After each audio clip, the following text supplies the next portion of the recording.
Go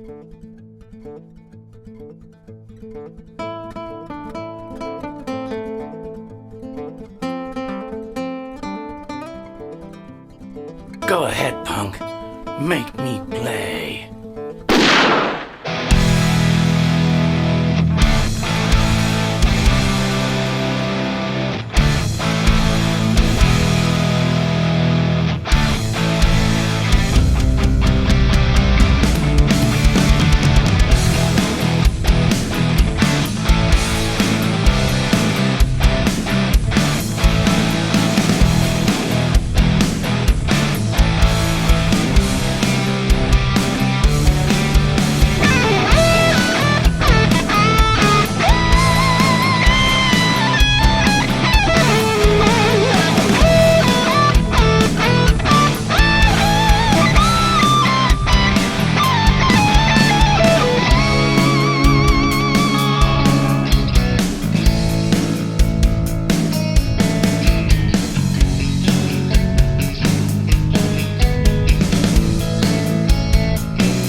Howdy gang, I hope you're all having a fantastic day. Check it out, Marshall amp.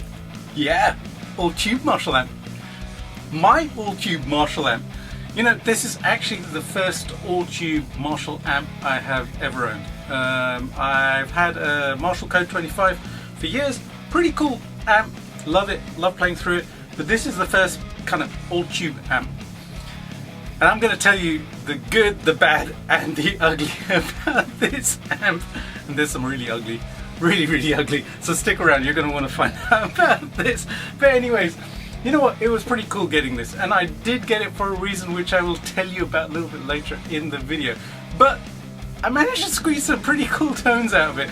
And I stumbled across a tone which I didn't expect, which I'll be bringing you in another video at a future date. And you George Lynch fans are going to want to watch that one. So if you haven't done so already, hit that subscribe button, hit the bell notification, because you're going to want to see that video when it comes out. So the Marshall Code 25 20 watt amp, all tube. It's got 3 preamp tubes in there and 2 EL34 tubes, the big bottle regular EL34, and they've basically achieved the 20 watts by lowering the power to certain sections of the amplifier, so to achieve the 20 watts. Usually in a 20 watt amp you'll have EL84s, which are smaller tubes, and they're just more appropriate for kind of power scaling down.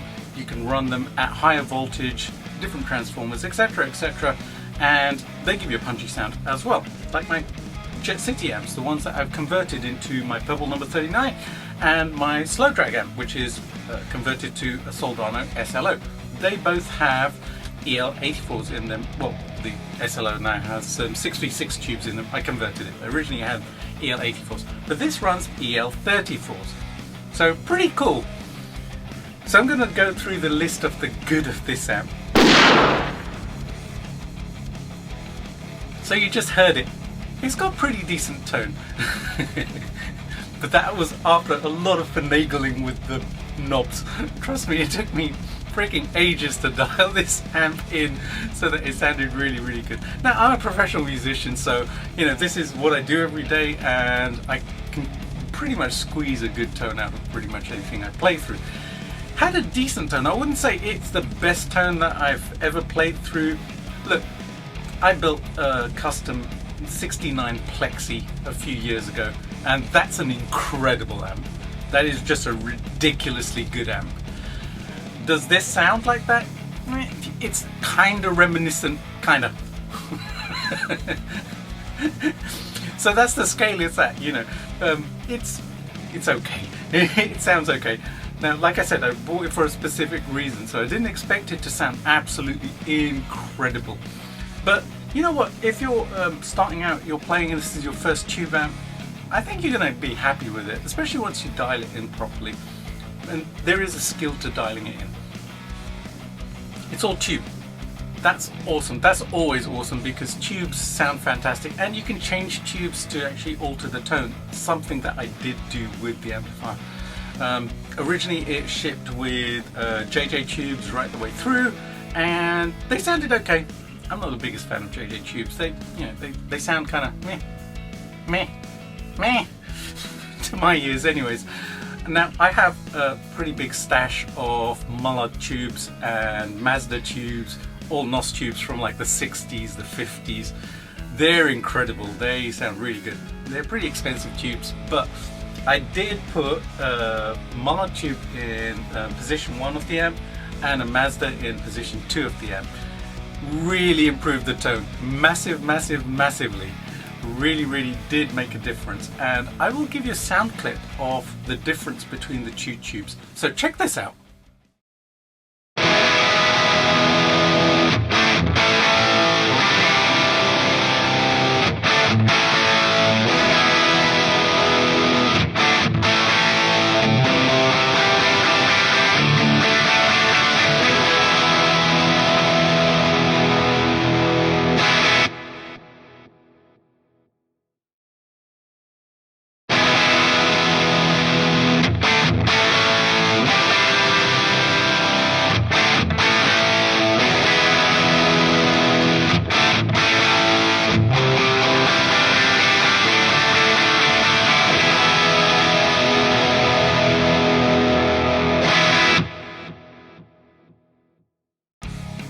How cool is that?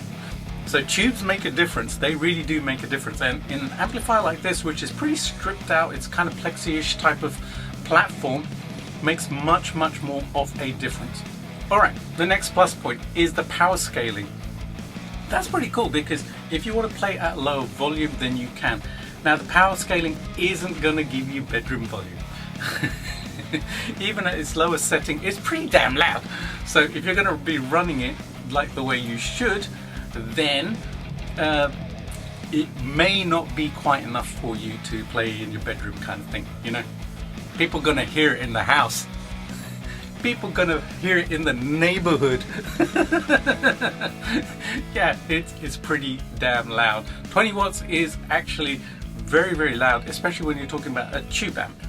The next good point about it is that it does work really well with boost pedals, and when I did the solos on that track, I basically used some of my favorite boost pedals. So I used my Stereotone Centura, which is a copy of a clone. This is really good. This is a really awesome pedal. I've not played an original clone, but from what I understand, this is extremely close to the sound of an original clone, if not identical. But fabulous pedal. It really fattened up the tone. I loved using this one with it. And this amp and this pedal love each other.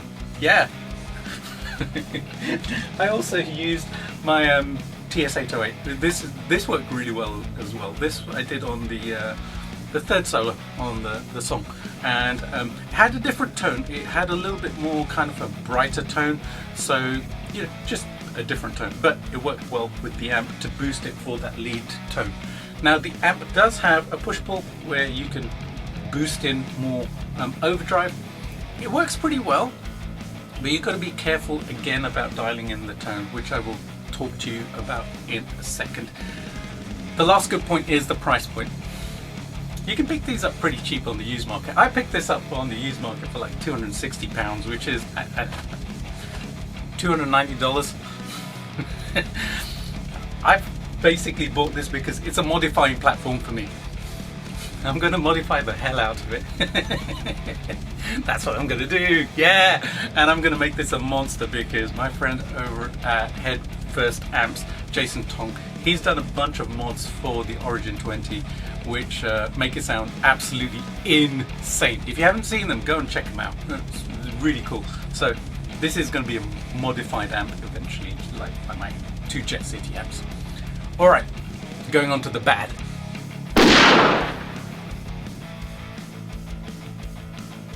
Alrighty, next up, let's go through the bad. There are some bad points about this amp. See these controls? Ignore them. Apart from the gain control. Otherwise, ignore everything. You know, dialing in the tone on this was kind of weird because the controls don't do exactly what they're meant to. The treble control does. Sort of. The bass control I found pretty useless because there is a lot of bass on this amplifier, and when I recorded the track I had to actually turn the bass completely off to get a nice tight tone. If you dial it up, it does give you a very, very floppy tone, I found. The mid control is kind of like meh. It's very meh. It sort of added high mid fizz. That's the best way I can describe it. High mid fizz. It's a new thing. Amp manufacturers are going to start introducing this into new amplifiers. Yeah, high mid fizz. That's what you want in your tube amplifier. So unlike usual where I have the mids pretty much dialed all the way up, I actually had them about 50% because then they didn't seem to be doing too much to the tone. The mids seem to work well until about 12 o'clock on the dial, and then boosting them after that seems to just add you know, just that fizzy kind of tone for whatever reason. So eventually I just ended up ignoring the controls and just doing it by ear. The tilt control was pretty cool because it's supposed to emulate the 2 different channels on a plexi, the normal channel and the high treble channel. So the normal channel is quite dark, the high treble channel is very, very bright, and you can mix them in. The cool thing about the tilt control is that you can go between them, so you can kind of find your happy place of a kind of a decent tone where there's enough low end, enough kind of roundness, but also a little bit of bite as well. The presence control works really well. I use that as basically the treble control. You know, the treble is quite bright sounding, especially if you dial it up. And the master, now this is kind of a curious thing with the amp. You really want to run it high if you want overdrive. I had it full on because I had it plugged up to a load box and then straight into my audio interface. And that's the way I would recommend people use it if they want to use it as a kind of, you know, overdriven Marshall amp. Now, like I mentioned, it does have a boost control on it as well, on the push-pull, which is on the gain control. I did use it actually, and I found it works okay as long as when you pull it out, you turn the bass control completely off. Otherwise, it just gets very flubby. I imagine they've used Zener diodes to introduce some clipping in there. Now, the thing is, when you kind of do clipping in that way, it does introduce more bass into the signal. And I just found it got very, very, very flubby when it did that. Now, when it's down, it gives you a nice crunchy tone. So I kind of see the 2 channels as kind of crunchy when it's down, and a little bit more gain when it's up. So not really a lead channel, but a little bit of a different kind of slightly higher gain type of thing. Alright, it lacks a little bit of punch as well. That's the second bad point about it. It's almost like, yeah, let me do that again. It's almost like, yeah, rather than, yeah! It's a Marshall. It's supposed to be, yeah! Now, when I play my Plexi, it's insane. It's just a happy place all the time. Wherever the dials are set, it's just happy place because it has so much presence and so much punch to it as well. So, you know, it does sound different, and I'm actually going to do a comparison a little bit later in the video between this and the Plexi so that you can see the difference in tone between them and just how much more presence the actual Plexi has. Now, I've mentioned this already, it does need some good tubes. That does shape the tone. Now, this can be a little bit expensive because if you buy an amp, it's got tubes in there, and the regular tubes, they did sound okay, you can get away with them, but if you want a really decent fat tone, then you might need to spend some money on getting some good tubes. The last thing in the bad points is that it could have some more gain. I found it was lacking a little bit with overdrive. It did a decent job, but it was kind of like from 4/5 there, you know? Just needed that little bit more, and then you're at your happy place all the time, you know. Then you can use it for a lead tone as well. But what I found was, actually, even with it dialed up all the way and the boost pulled out, I was still reaching for my overdrive pedals for my lead tone because I wanted that smoothness to come through, and it just wasn't doing it. Maybe for something like an AC/DC tone or something like that, you know, where you've got a slightly lower gain thing going on, then it'll be just fine. But I kind of, you know, for the type of stuff I do, need that overdrive in there. So a little bit of gain wouldn't have gone amiss. Alright, final category, the ugly.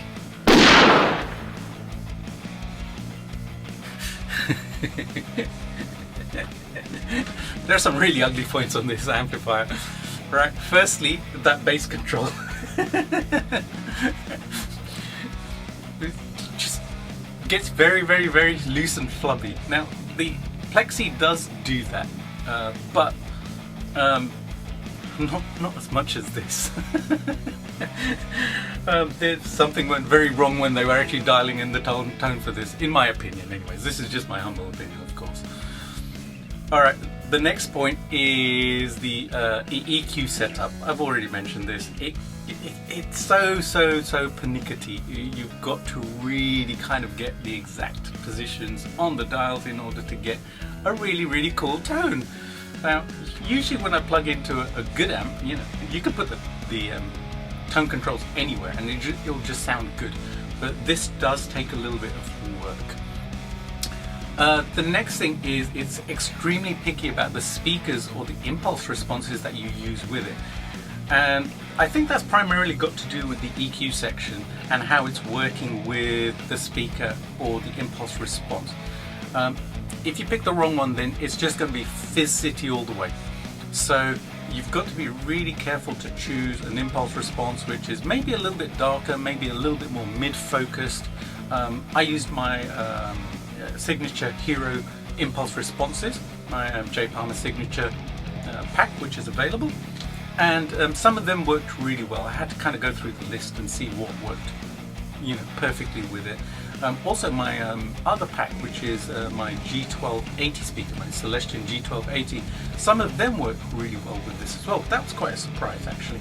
So you've got to be really careful about that setup.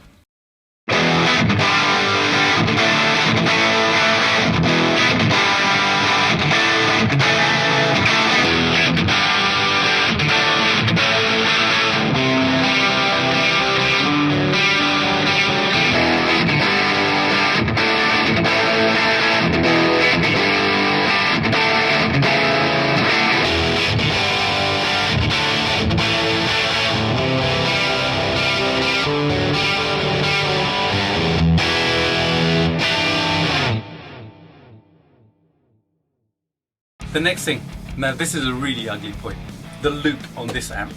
The loop on this amp is like a chocolate fire guard. Seriously, seriously, why did you put a loop in this amp, Marshall?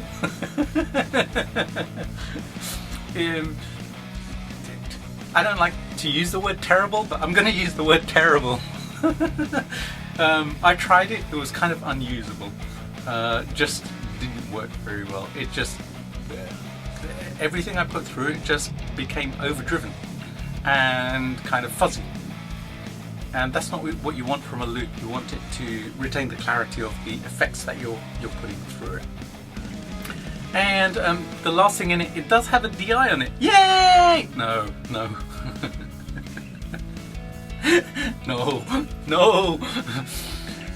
Again, it's Fizz City. Now, you can get away with it if you stack an impulse response at the back of the DI. I tried it with my DAW, and that worked kind of well. There was still a lot of bass coming through, so the voicing on that DI, it's supposed to be an emulated out with an emulated speaker kind of sound, but when I plugged it in directly into my audio interface, it was just fizzy. So impulse response on top, and I got a kind of decent tone, so you can kind of get away with it, you know, if you use it in that way. So, kind of cool amp, kind of not so cool amp, you know, it does have, it's good, it's bad, and it's ugly. But you know what, I do love the amp, and I have plans for it. I am gonna mod it and make it sound absolutely amazing. Yeah, so I'm going to give you a quick clip of this compared to my actual 69 Plexi, my custom built, which I got a few years ago, to show you the difference in tone between them. And I think you'll be surprised about, you know, the tones between them. And then I'm going to give you the track again, because I did enjoy doing that track, and listening to it back is like, got some decent tones out of it, yay!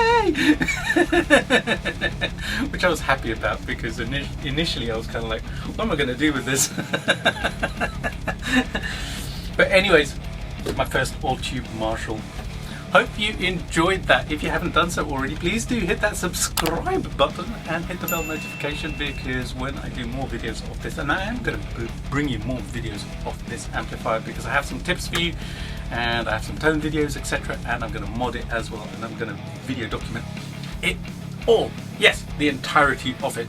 So do tune in for that. And if you would like to support the channel, then you can do so by hitting the super thanks button, joining the YouTube membership and getting some behind the scenes and exclusive videos as well. Or you can check out my merch store and check out my impulse response packs or a t-shirt.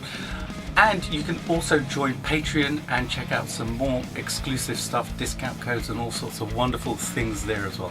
And I sure do appreciate it when you support the channel, because it allows me to bring you more cool videos like this. Alright guys and girls, have a fantastic day. This has been the Marshall Origin 20, and I have been Jay Palmer. Yeah, have a great day, and I'll see you soon with another video. See you later, bye!